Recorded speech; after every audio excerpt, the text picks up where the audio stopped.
This is the Nightwolf howling at you, and today we're going to take a look at the Teenage Mutant Ninja Turtles, or should we say Teenage Mutant Ninja Turtles will return right after these messages.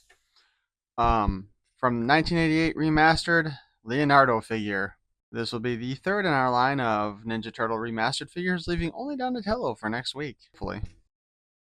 On the side of the box, we of course see the same thing with the other two, where it says Classic 1988 Styling.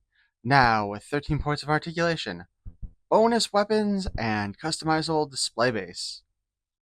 I really don't like that display base, to be honest. On the other side, we see the collect all four to create a custom scene, which I guess when we do Donatello, we will go ahead and create our 4 turtle custom scene. On the back of the box, we see all 4 of our turtles. It's 1988 again, only better. Collect all your favorite classic style Teenage Mutant Ninja Turtles, now remastered with super articulation and detailed deco. Ha ha ha.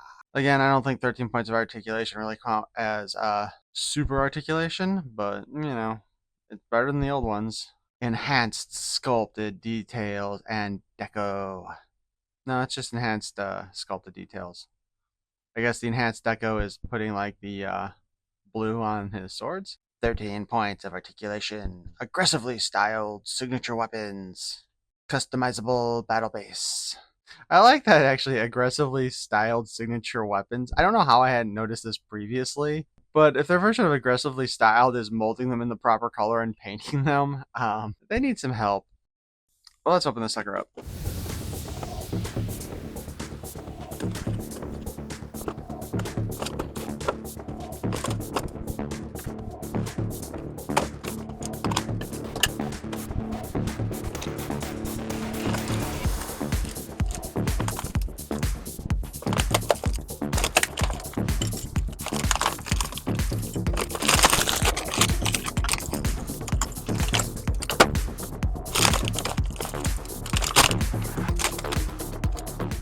This may be a dumb thing to ask, but I don't remember them having the belly strap previously. Like, am I just forgetting that, or did did they really not have it previously?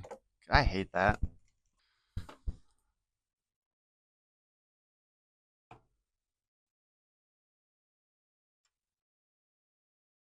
All right. Once again, we have our customizable battle base, which is, of course, the same as the previous customizable battle bases, except for this time we get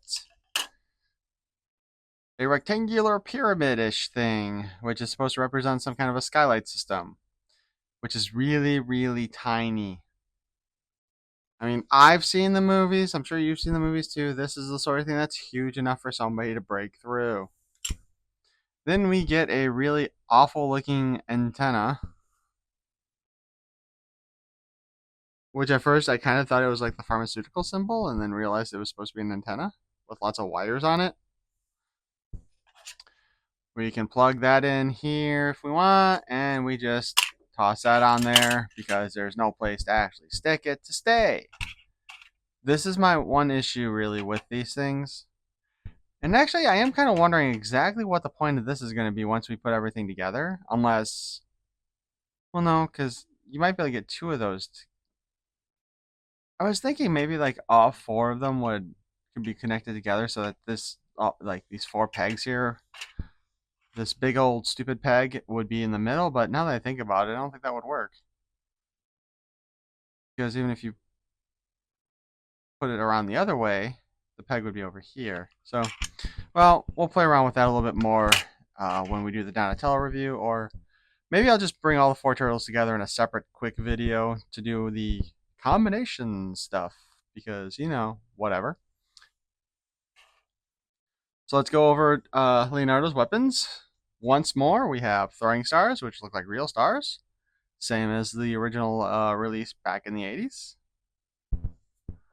I know, I wish they kind of had used that silver plastic back then. We have the punch dagger, which, as I've realized, is actually somewhat different than the original style, but, still pretty much the same thing.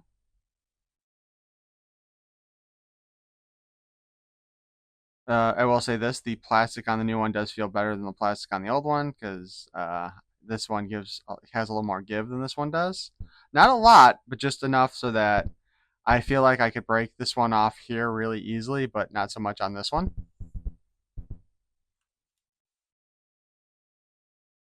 We have the other goofy looking punch dagger thingy. Not much to see here, folks. It's, again, pretty much the same thing.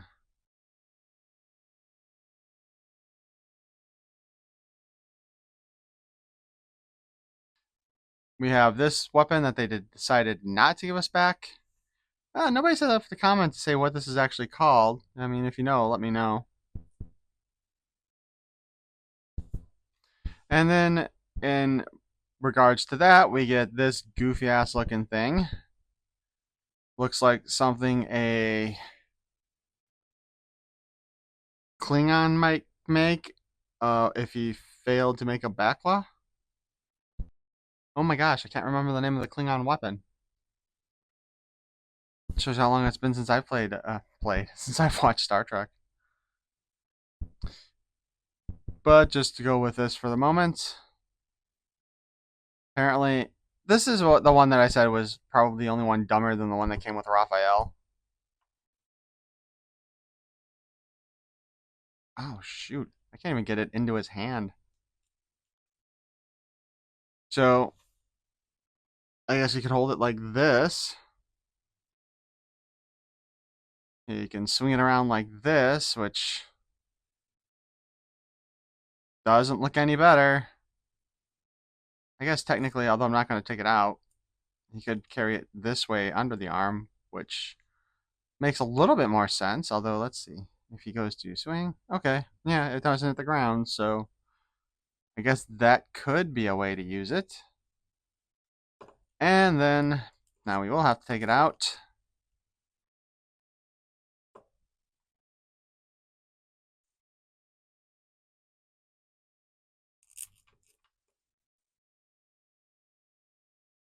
You can carry it like this.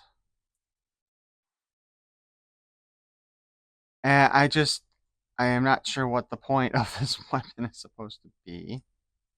Like, why? This is so stupid looking. It doesn't look like anything I've ever seen outside of the Klingons', preferred weapon in Star Trek: The Next Generation. There's just no point to this thing.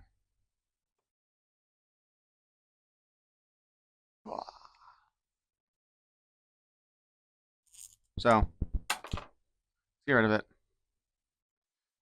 Last but not least, the regular weapons, we have his katana. In this case, that has been actually restyled from the originals. The handle is longer, but the blade is shorter.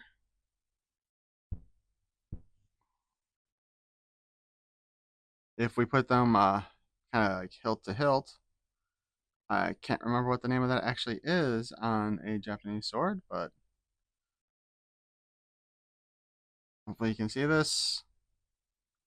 So the blade is longer on the original one, but the handle is shorter. The handle is longer on the new one, but the blade is shorter. It's too bad they didn't keep that size there, huh? Especially since these turtles come out of as being taller than the original ones.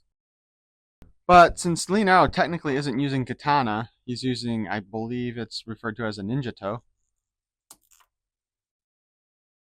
which tends to be a somewhat shorter anyway. I guess we're all good. Although these do remind me more of what was in the movie, the live action movie from the 90s. His swords do, of course, go in his hands pretty well. So we have him there looking kind of badass.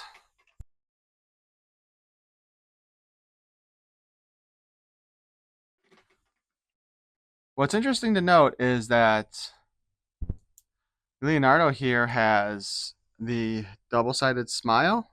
Not quite Raphael's, where it has the teeth shown all the way through, which I believe this might have actually been Donatello's facial expression from the original toys. I'll have to double check. Because I do have the original toy here, and he only has the one-sided smile, or teeth showing. Also, just as a quick note, he's actually got a rubber head. I believe my previous two turtles have both had the hard plastic head. My Leonardo has the rubber head, the soft rubber head. So with that, we'll take his swords out. And on his back, you see that he's got the slots for the swords. Very much like the original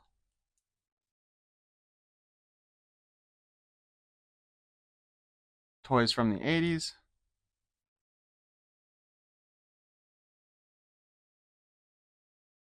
Of course, it does kind of seem like there's a little bit of bend going in there on the swords when you put them on there together, but that can't really be helped. It's not too bad though. Articulation wise, we've got the ball joint at the head. We get a little bit of up look, a little bit of down look. We can turn to the side. We get very little ability to look up from the side, however. We can turn it all the way back. Not that you do that because you'd break your neck, but anyway. You can get more head up than you do on the side. And of course, it's the same on the other one. And that, I think, is because it's got that giant ball joint that we saw when I popped off Raphael's head last week. We'll do it again this week.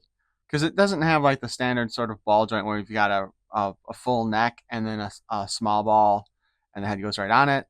They put this heavy duty ball there for it. Same, giving us the Ninja Turtles have bigger balls than every other toy line. Oh, that is a really satisfying snap though when you put it back on there. The articulation on the arms, we have a hinge joint that goes up and down. On this Leonardo, this arm is very loose, however. This one, not so much. We can also spin around. So we can kind of go up and spin a little bit here if we want. There is no bicep cut, unfortunately. We do get a elbow pin and a hinge. The elbow does not do a full 90 degrees like most toys do, so that's a disappointment, as always.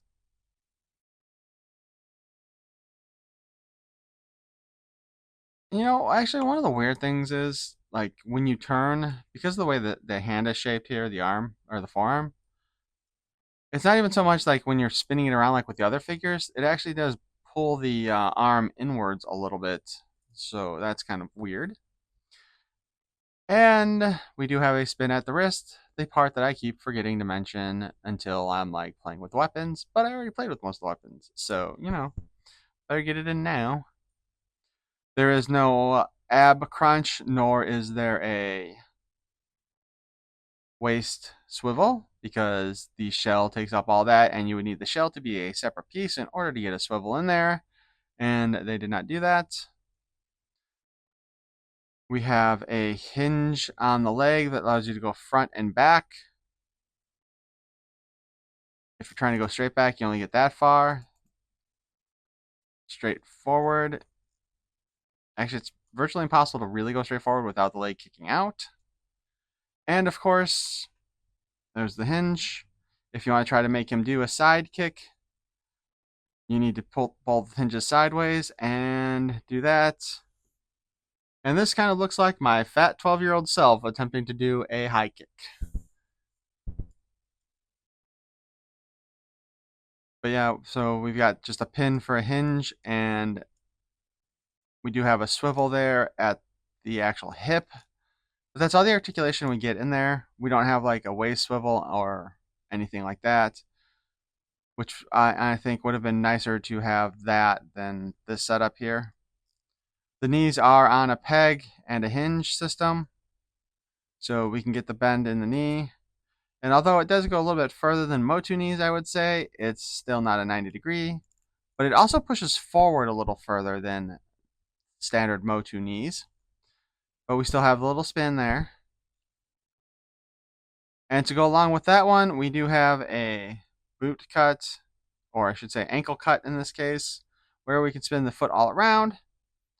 However, there is no ankle swivel. Oh wait, that was a swivel. There's no ankle tilt on the figure,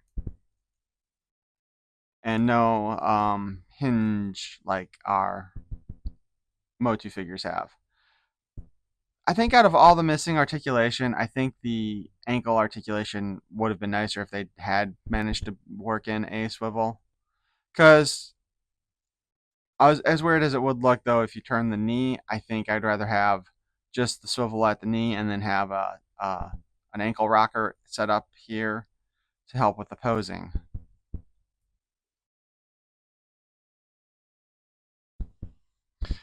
Again, just to bring him out to comparison with the original Leonardo figure from the 80s, he does have a darker color scheme with a flatter color blue for the bandana, arm pads, and knee pads. I do like this darker color on him better. Their shells are the different styles as per all of the ones that we've done so far. And I guess I do kind of prefer, looking at it, I do prefer the more textured version of the modern shells. So I guess that's also part of the new resculpt. Man, it is so weird. I don't know. It's so weird looking at this Leonardo because I'm wondering if I noticed that as a kid or if it's just that the color has changed over the years. But that head really does stand out as different from the rest of the body because of the soft plastic and it being like a different tone.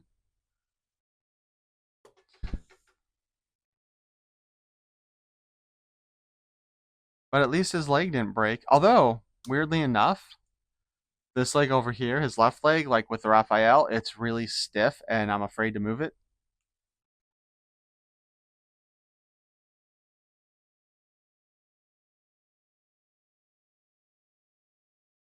Also, I never really kind of realized how pre-posed the original Ninja Turtles figures were. They weren't like the Motu 2029 or like the G.I. Joe Extreme where they had like full poses.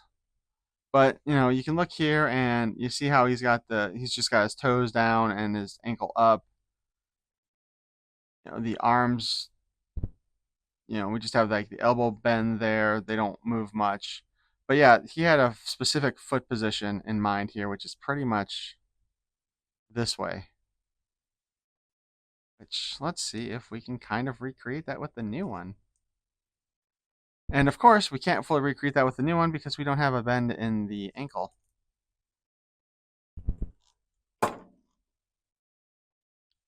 And he also doesn't want to stand up on his own. So anyway, I think that's our look at the remastered Leonardo. Once again, I do think overall they knocked it out of the park, and for a $12 figure, I would jump on it. I would certainly add this to my collection for Ninja Turtles. Ooh, I wonder if they'd fit in the old party wagon. I should dig that out too, and when I do, maybe when I do the four turtles together, play with the bases, I'll pull out the old party wagon and see if they fit, assuming I didn't lose that one.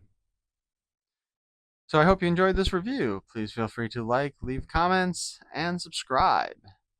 Peace and love.